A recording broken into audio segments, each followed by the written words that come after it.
Mas, Cabral, acho que legal, talvez a gente começar, antes de falar, enfim, de estratégia, investimento, se contar um pouco mais da sua história. Acho que é legal para todo mundo saber, quem não sabe, inclusive é um pouco de novidade para mim, não sei o quanto o Igor também conhece um pouco da sua história, o Motinha já conhece mais, mas, pô, conta um pouco dessa trajetória sua no mercado e por que você saiu para dar aula, qual que foi o que te acendeu essa mente aí de falar, pô, quero ensinar, né? Putz, foi um acaso. Mas primeiro, eu comecei na CVM, isso lá em junho de 93. Então, o CVM né, o órgão regulador responsável pela indústria de fundos, algumas emissões, e eu trabalhava na parte de fundos. Fazia, na época, o enquadramento manual da carteira de todo o mercado financeiro. Que eu não sei se Mota lembra, nos anos 90, tinham 3 tipos de fundos. Renda fixa, ações e commodities. Então, multimercado era commodities. Sim, você não sabia o que ia fazer na vida, botava em commodities. Então, a gente tinha enquadramento, como tem até hoje, 2/3 em ações, dependendo do fundo, e eu trabalhava nessa área. Aí, putz, posso contar uma história de 5 minutos? Pode. Tava lá, Pactual mandou um relatório errado. Aí eu peguei pro meu chefe, esse relatório aqui do Pactual, se tiver certo, tem multa. Ele não. Historicamente, eles nunca deram trabalho pra gente. Liga lá e conta a história que eles vão mandar um novo. Tenho certeza disso. Aí eu liguei lá, falei na época com o Eduardo Plaz, que não tá mais no banco. Falei, Plaz, aconteceu isso. Ele, tá bom, quanto tempo você tem pra eu te entregar? Porra, eu não combinei prazo com o chefe. Eu falei, 24 horas. Ele, tá bom. Aí eu voltei, não sei o quê. Falei, esqueci de falar de prazo, dá 10 dias, tá? Eu falei, por que 10 dias? E ele vai pedir relatório pra Bolsa do Rio pra te provar. Esse relatório tem que estar registrado, vai pedir. Eu falei, 24 horas, você é maluco! Eu falei, 24 horas. No dia seguinte, Plaz em pessoa foi entregar. Aí quando ele chegou, ele fez assim. Foi você que me ligou, na época com 20 anos de idade. Foi você que me ligou. Eu falei, foi eu. Ele vê se tá enquadrado. Meu irmão, eu fazia assim no relatório. Aí eu falei, então, tá enquadrado, tá certo, não sei o quê. Deixa eu falar com o teu chefe. Aí veio o chefe, aí ficaram conversando, tiraram dúvida de legislação e foi embora. Aí o meu chefe, uns 20 dias depois, falou, olha, eu já te falei lá atrás e isso continua válido. Eu tenho estagiário aqui por só 6 meses. Como o mercado do Rio não é tão grande para o mercado financeiro, eu quero ter 2 estagiários por ano para poder dar oportunidade para muita gente. Eu não quero fazer que o estagiário more comigo. Então isso era novembro. 31 de dezembro acaba teu contrato, 1º de janeiro vai vir outra pessoa. Ela já pode ter isso em mente. Aí o que acontecia na época? O currículo era físico, né? Não tinha e-mail, não tinha internet. Tinha que entregar lá. Né? Tinha que entregar papel, literalmente papel. Você imprimia o papel e entregava. E não tinha nada de, exame facial, dedo, porra nenhuma. Você dizia que ia lá no último andar. Ninguém ligava pra lá pra cima. Você ia no prédio e vinha descendo na escada de emergência entregando currículo. Aí numa dessas eu entreguei no Pactual. Quando eu entrego no Pactual, eu saio. Quem sai do elevador? Plus. Tá no meu território, hein, garoto? Tá dando uma vaguinha aqui. Tá no meu território, hein, garoto? O que você quer fazer aqui? Fizemos algo errado? Falei, não. Aí contei toda a história, não sei o quê. Deixa eu ver teu currículo. Aí eu tava na pasta, né, peguei, entreguei pra ele. Amanhã, 2 horas na minha mesa, vamos conversar. Caraca. Aí 1 semana depois eu fui parar no Pactual, fiquei 5 anos quase lá, 4 anos e meio. No Pactual eu comecei como ponta de mesa, literalmente o ponta, aquele que liquidava título público, título privado, controlava o caixa, numa planilhinha de Lotus, o avô do Excel, o pai do Excel, não sei. Aí depois, no próprio Pactual, eu passei a calcular o resultado da mesa de operação. Então eu te digo que 80% da minha aula eu aprendi nesse período. Porque Day Futuro é Day Futuro agora até hoje, Swap é Swap até hoje, Opção é Opção até hoje. Então quando eu passei a calcular o resultado, eu tinha que entender o produto para saber se o preço justo era 1, 3 ou 20. Futuro a bolsa dá mastigado. Mas tem vários produtos que a bolsa não dá e lá atrás dava menos ainda. Então você tinha que ter modelos internos. Aí no final da minha vida no Pactual, eu passei a operar TDA. Lembra? Título dívida agrária. O que acontece? Moeda Os militares fizeram reforma agrária e deram calote no sistema. Então não pagaram. Aí o que Fernando Henrique fez? Eu troco TDA por dívida de INSS. Então imagina que a Genial na época, não existia nem Genial na época, mas só para dar um exemplo, devia o INSS.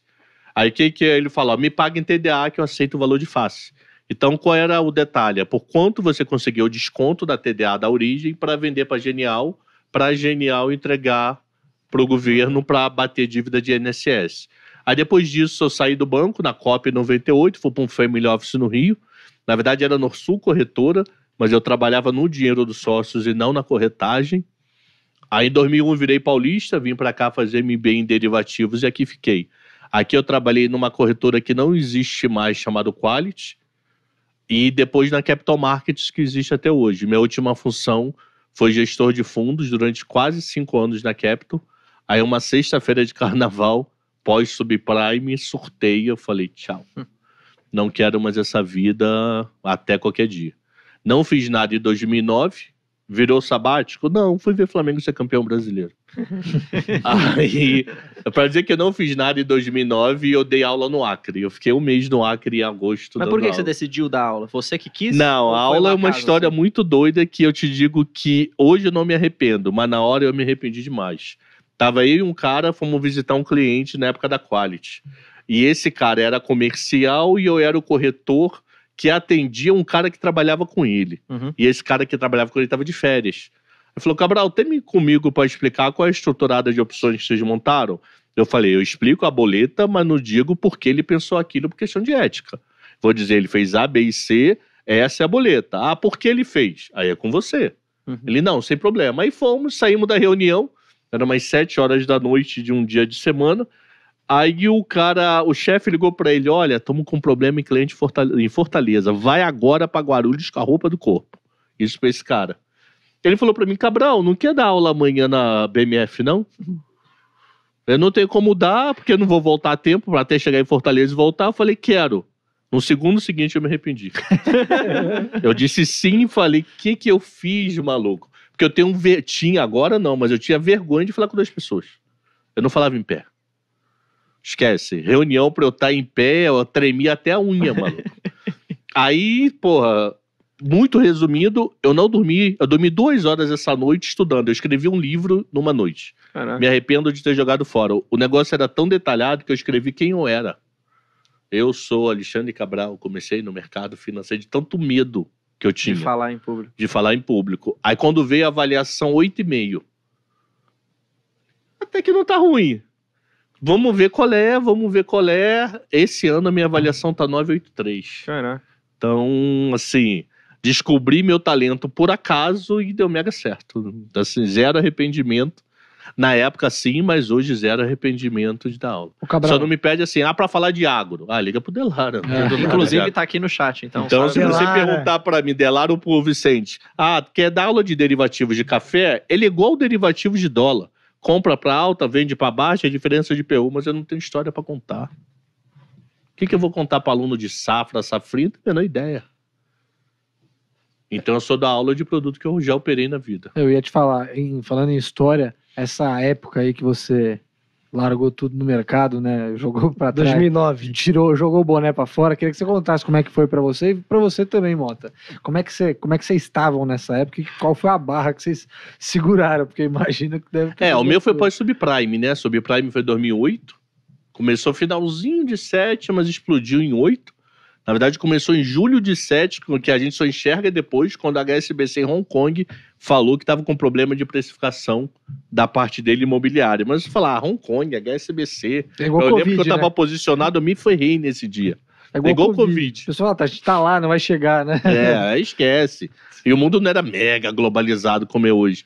Não vai dar em nada. Tanto é que a bolsa subiu segundo semestre de 27, pegamos o grau de investimento em 28, foi uma Suíça, até mais ou menos o meio do ano 28. Aí do meio do ano que foi pra frente, que foi a droga. No caso, 28 não, tá falando de 2007. 2008, 7, 8. Vai ter outra crise. Vai ter outra crise bancária. Qual era a minha crise? Quando eu vi a cota cair, eu ficava mal, maluco. Eu falei, caramba, o que eu sempre quis fazer pra vida tá me fazendo mal, tá me destruindo internamente. Mas tava perdendo dinheiro ou tava... Chegou quando a tava só cota rodava emocionalmente? negativa. Caraca. Um dia eu ficava mal. Ganhava 5 dias, perdia 1. Eu falei, cara, perdi dinheiro, maluco. Aí eu comecei a ver que eu falei, não, meu psicológico tá preparado pra mim, mas não pro dinheiro dos outros. Fraquinho você, hein, Cabral? Fraquinho. Aí, depois de 4 anos fazendo isso, em fevereiro de 2009 eu mandei tudo embora.